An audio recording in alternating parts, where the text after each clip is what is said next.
안녕하세요. 2021년 중개사 자격증을 합격하신 분들, 따신 분들 축하드립니다. 본론으로 바로 들어가죠. 중개사 자격증을 땄으면 바로 오픈할 수 있을까요? 라고 누가 질문을 해주셔서 답변을 드려보려고 합니다. 물론 정답은 없습니다. 자격증을 따고 다른 경력이나 경험 없이도 바로 오픈할 수도 있어요. 아니면 어떤 분들은 다른 데서 더 경험을 쌓고 그 다음에 오픈을 할 수도 있어요.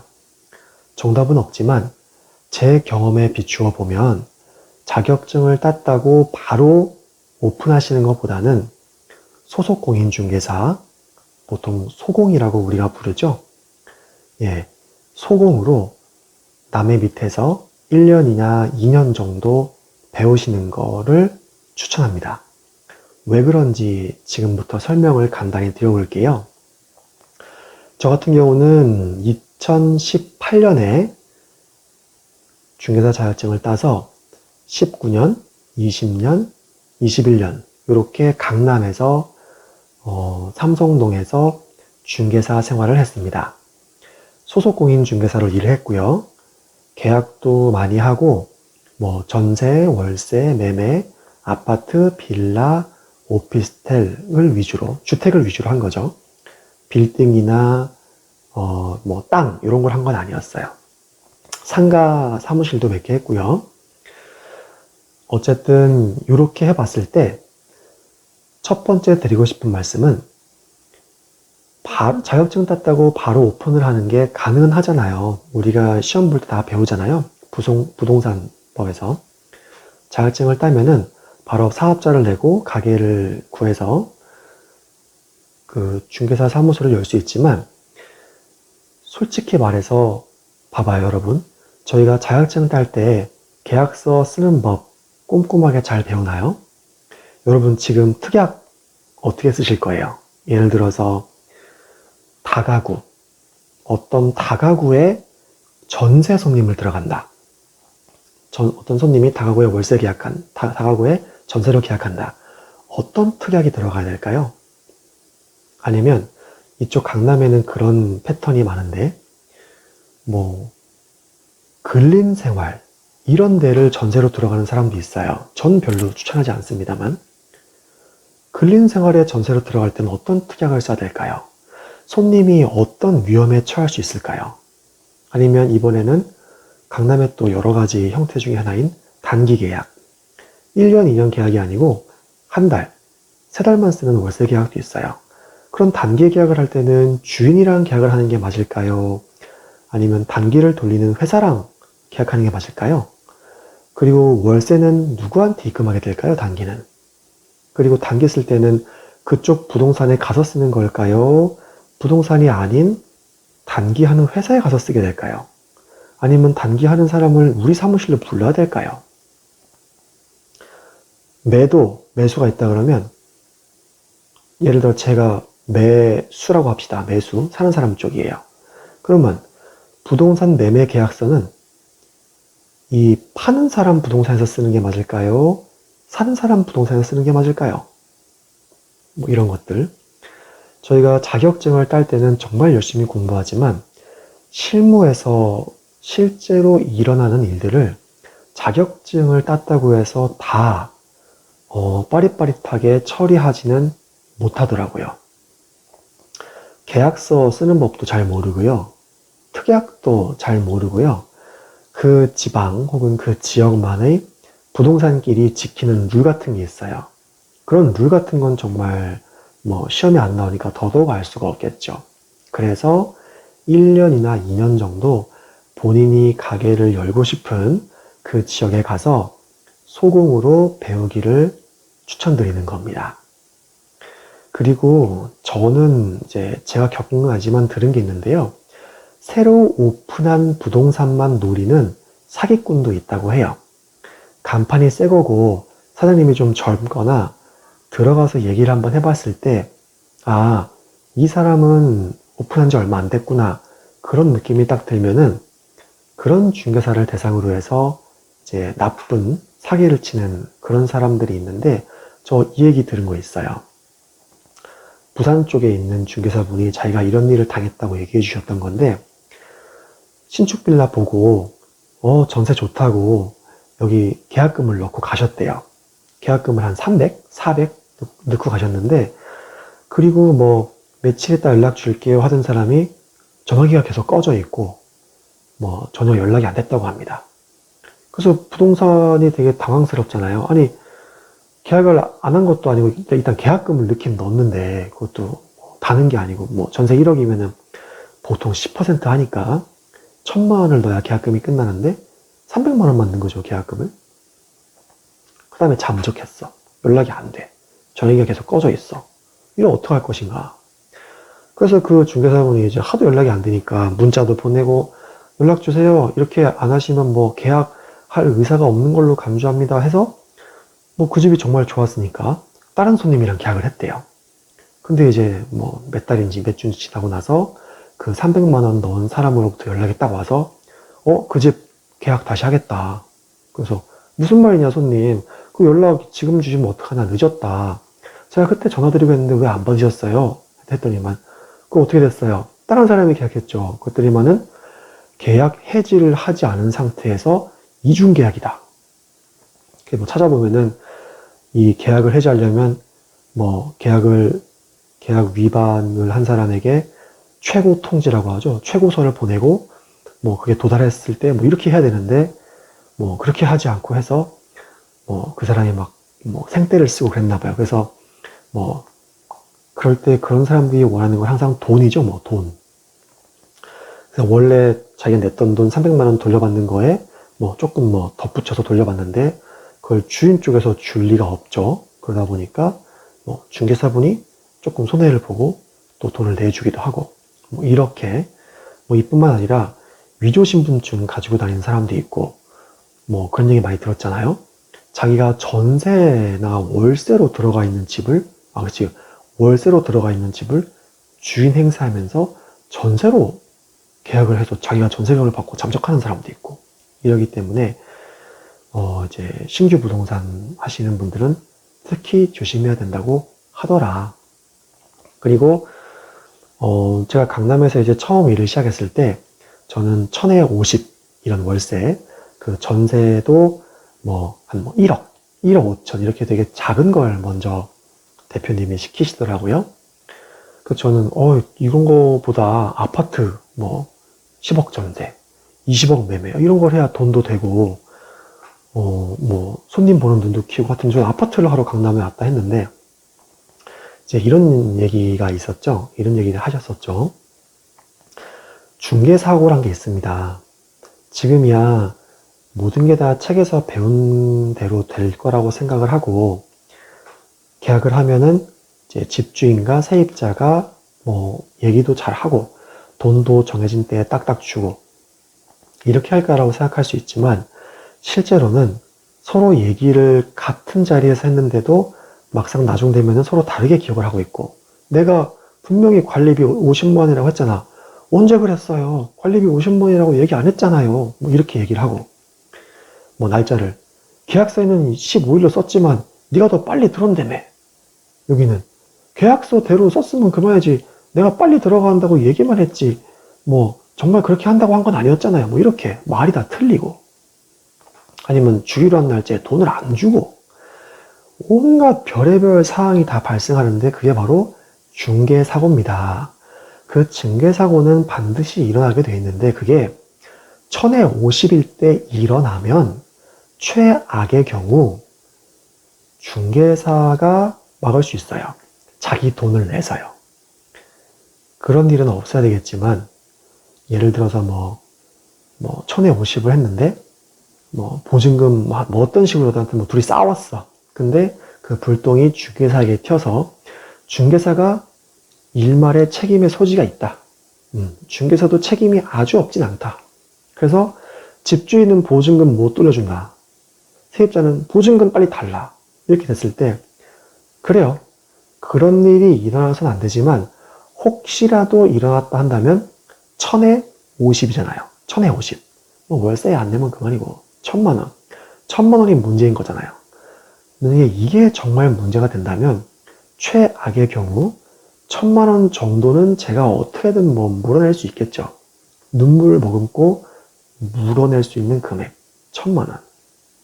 전세도 아시겠지만 문제가 있는 집을 중개사가 문제가 없다라고 계약 혹은 확인 설명서에 기재를 해서 이 계약을 하게 진행을 했으면 나중에 법원 가서 판단하겠지만 그래, 이 건은 1억 5천 전세 보증금 날린 거에 대해서 그 중개사도 30%의 책임이 있어. 5천만 원 물어내. 뭐 이런 판례가 있어요. 좋습니다. 최악의 경우 5천만 원 물어낼 수 있죠. 그런데 이런 중개 사고가 만약에 10억 전세 아파트에서 터졌다고 해보세요.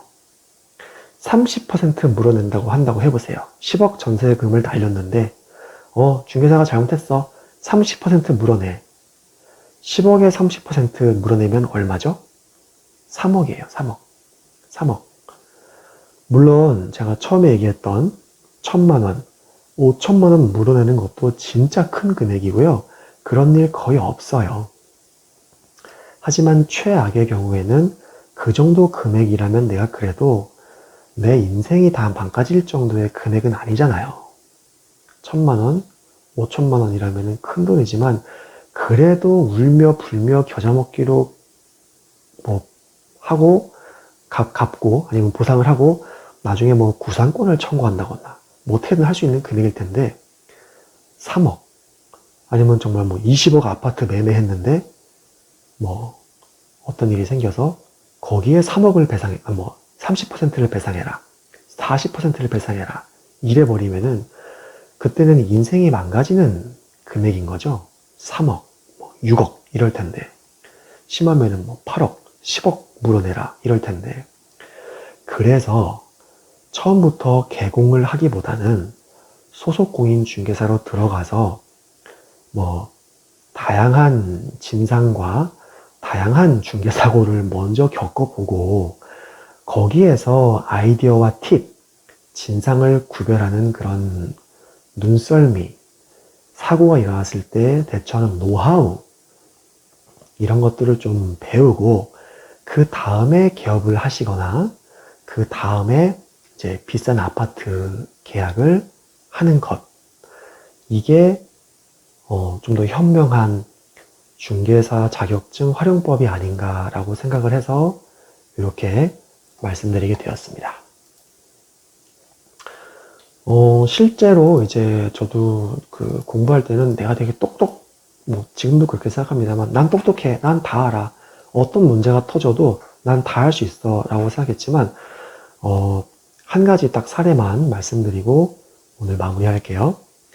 제가 이제 삼성동 부동산에서 일한 지 한 3달이 채 안 됐나? 하여튼 얼마 안 됐을 때예요. 2달이었나? 그 이제 밤에 일하시는 여성분이 손님으로 오셔서 월세 계약을 했습니다.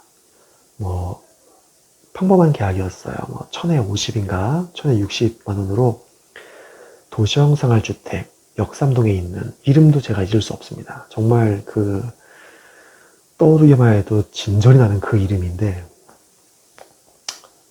네, 이지소울 리더라고 찾아보세요. 이지소울 리더 도시형 생활주택인데요. 여기를 그 젊은 여자분을 모시고 가서 저녁에 보여드렸어요. 그리고 그 다음날 마음에 든다고 해서 계약금을 집어넣었고요. 계약금을 집어넣는 순간부터 불안감이 피어오르기 시작했습니다. 왜 그랬냐면 이분이 다른 손님하고는 다르게 굉장히 성격이 예민한 스타일이었어요. 그리고 계약을 하는 내내 불평, 불만이 끊이지 않았어요. 계속해서 팔짱을 끼고 다리를 꼰 채로 막 달각달각 이런 소리를 내면서 왜 빨리 주인이 안 오냐, 나 바쁜 사람이다, 왜 빨리 계약서 안 주냐, 이렇게 계약 늦게 하는 데는 처음 봤다 이러면서 실제 계약은 한 5분, 10분도 안 걸렸거든요. 되게 정상적인, 너무나 친절하고 마음씨 좋은 사람들이 진행하는 계약이었음에도 불구하고 그 여자 손님의 불평, 불만은 끊이지 않았어요. 제가 만약에 경력이 있는 중개사였다면 그 자리에서 계약을 진행하지 않았을 겁니다. 왜냐하면 나중에 뭐 다른 영상에서도 말씀드리고 싶지만 돈을 안 받으면 돼요. 이상한 손님은. 이상한 손님이라고 느낌이 들면은 계약금을 안 받으면 됩니다. 그냥 30만원, 60만원 중개보수 안 받는 게 나아요. 그런 손님은 중개보수를 제대로 주지도 않을 뿐만 아니라 그 중개보수 하나 약점 잡고, 약점도 아니죠. 솔직히 말하면 저희가 받아야 될 응당한 보수인데도 그 중개보수를 저희가 중개사법에 보면은 계약서만 쓰면은 돈을 줘야 할 의무는 발생을 해요. 저희가 돈을 받을 권리는 발생하지만 요즘 누가 계약서 쓰고 돈을 줍니까?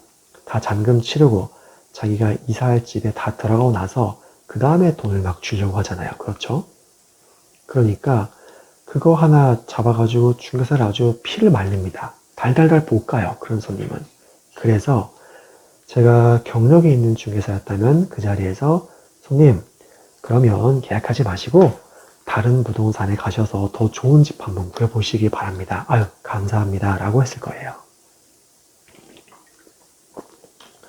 근데 저는 경력이 없었기 때문에 그 손님을 어르고 달래서 그 자리에서 계약금을 입금시켰고요. 100만 원이었죠? 1000에 뭐 60 뭐 이랬으니까.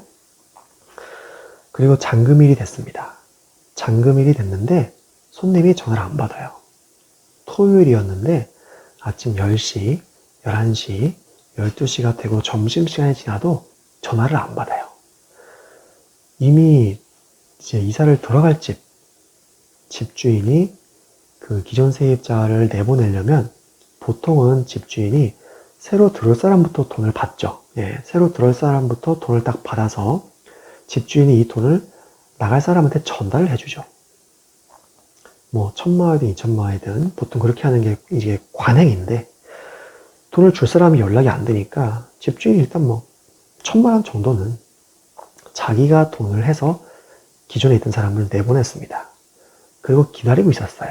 왜 연락이 안 되죠? 좀 연락해서 주세요 해서 저희가 뭐 별일 아니에요. 잠시 연락이 안 되네요. 예, 걱정 마세요. 했는데 연락이 점심시간 지나서 됐는데 술에 만취한 상태였습니다. 술에 만취한 상태에서 여자 손님이 전혀 의사소통이 안 됐어요.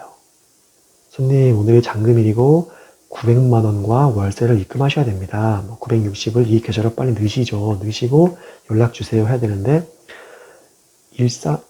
대화가 안 돼요. 술에 너무 취해서 막 이러면서 끊고 제가 뭐 그 손님 뭐 주소를 알아서 찾아가길 하겠습니까? 어쩌겠습니까? 계약서에 있는 주소는 고향 집 주소였어요. 저기 지방. 그래서 저 혼자 점심도 못 먹고 막 머리를 쥐어 뜯으면서 차에서 막 스트레스를 받고 있다가 드디어 술이 좀 깬 그 여자 손님의 전화가 왔는데 전화 내용이 가관이었습니다. 누가 토요일 날 이사를 잡았냐? 노역 통장을, 적금 통장을 깨서 그 잔금을 치러야 되는데 농협이 토요일 날 안 열지 않느냐. 그러면 미리 얘기해 줬어야지. 적금을 깨라고. 중개사가 그런 것도 안 알려주고 뭐 하는 거냐.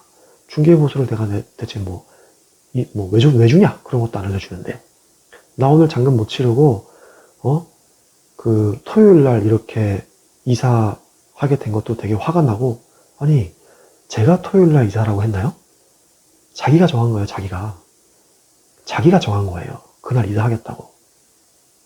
근데 전화 와서는 저한테 막 술 취해가지고 누가 토요일로 이사일 잡았냐고 저한테 화를 내고 일처리 똑바로 못한다고 중개보수 그거 몇십만 원인데 주기도 아깝다고 고함 지르고 막 그러고 전화 끊어버리는 거예요. 자기 어차피 주말에 쉬고 월요일날 이사하겠다고. 여러분 이게 제가 웃으라고 한 얘기가 아니에요. 정말로 지금 궁서체입니다. 실제로 있었던 일이고요. 실제로는 훨씬 더 심했어요. 욕이 막 욕설이 섞여 있었고 그분 남자친구도 전화 와서 저한테 막 굉장히 험한 말도 하고 했는데 그런 거 다 빼고 그냥 딱 지금 팩트만 전달하는 거예요.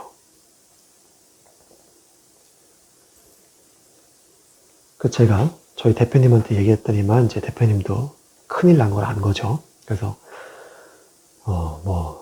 아시죠? 이럴 때는 저희 자격증 공부할 때 뭐라고 하죠? 계약은 동시 이행 관계죠. 보증금을 넣어야 되는 의무가 있고 이 집주인은 이 집을 이제 사용, 수익 가능한 상태로 해서 제공을 해줘야죠. 집을 제공하고 보증금을 제공하고 동시 이행 관계잖아요. 집주인은 자기 의무를 다 했죠. 집 지금 다 비워놓고 열쇠 들고 기다리고 있죠. 여기가 의무 이행 안 했죠. 어떻게 되죠? 최종 통보하고 최고가 도달하면은 계약의 파기가 이쪽 귀책사유로 되니까 그럼 계약금을 몰취하는 거죠. 100만 원 받은 거를 이 사람이 100만 원 받은 거를 이 사람이 실수한 거니까 귀책사유가 있는 거니까 이 아가씨가 귀책사유가 있는 거니까 벙 파기하고 100만 원 받고 끝. 다른 사람 구하면 되잖아요. 근데 실무에서 이렇게 하면 어떻게 될까요? 제 손님은 이쪽이잖아요. 이쪽. 이 술 취한 여자가 제 손님이잖아요. 이 손님이 저한테 제가 잘못했고요. 계약서 썼으니까 저기 1260에 대한 70만 원에 0.3%인가 해서 제가 중개보수를 드리겠습니다. 죄송합니다. 그럴까요? 절대 그럴 리가 없죠. 실무에서는 이렇게 하면 그냥 싸움밖에 안 나요. 싸움 나고 중개수수료는 못 받고 소송 걸리고, 물론 소송 걸리는 거 해도 저희가 이의했죠. 하지만 동네 소문 어떻게 나겠어요? 저 세모세모 부동산은 손님한테 소송 건다. 아시죠? 직방 이런 거에 답글이 붙으면요 삭제가 안 돼요. 직방. 네. 직방에 악플 달리죠? 삭제가 안 돼요, 그거. 본인이 삭제 요청해야만 삭제가 됩니다. 무서워요. 이 네이버 부동산, 직방, 다방 이런 게 편리하긴 편리한데 그런 거 많이 들어보셨잖아요. 저기 요기요 배달의 민족도 맛없다고 악플 달리고 불친절하다고 별 2개 달리고 하나 달리면은 오히려 리플이 없는 게 나은데 악플 달리면은 매출 떨어진다고 삭제도 안 되고 똑같아요. 부동산도 결국은 어떻게 되냐면은 저희 대표님이 저녁 5시에 제가 중에 잘랐지만 전화 진짜 한 3, 40통 했을 겁니다. 예. 실제로 전화가 연결된 건 한 5통? 여자분이 자기 제가 그래서 계약금 몰취입니다 이렇게 되면은 얘기했더니만은 욕하시고, 남자친구가 전화 와서 당신 지금 뭐라고 했냐고, 사기꾼 새끼야 저한테 그렇게 얘기하고, 제가 지금 정신 차리고 잘 들으십시오. 이거는 이렇게 하셔야 됩니다. 빨리 여자친구분을 설득하셔서 이렇게 하셔야 됩니다. 얘기를 해도 이미 여자분하고 남자친구분은 화가 머리 끝까지 나가지고 제 말을 들으려고도 하지 않아요. 그냥 제가 하는 얘기는 다 사기꾼, 거짓말쟁이 그렇게 돼 있었어요. 제가 그 두 분한테는.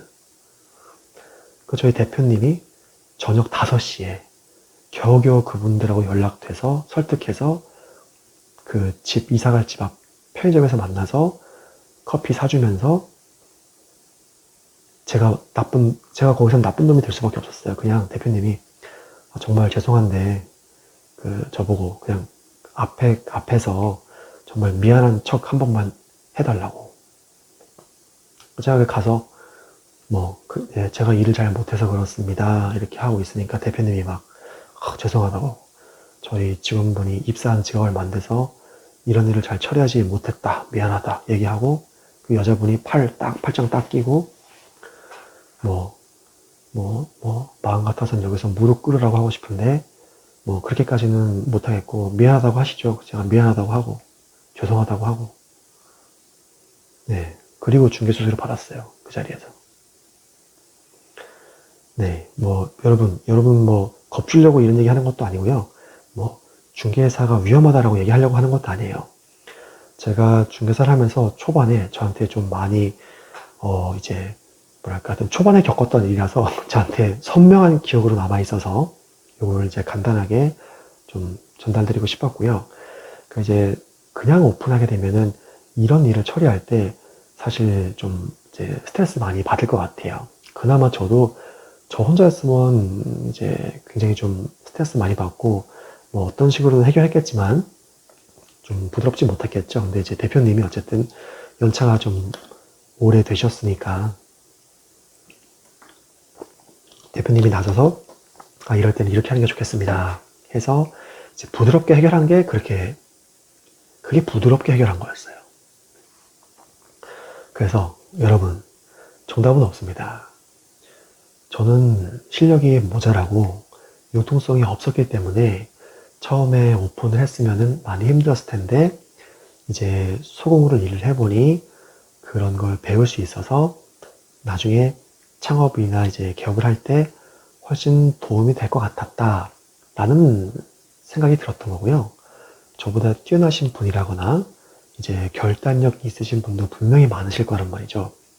또 이렇게 젊어서 빠릿빠릿하신 분들, 그런 분들은 그런 분들만의 정답이 있을 거라고 생각해요. 바로 오픈하는 것도 좋은 방법 중에 하나입니다. 예, 저는 설명은 여기까지 하고요.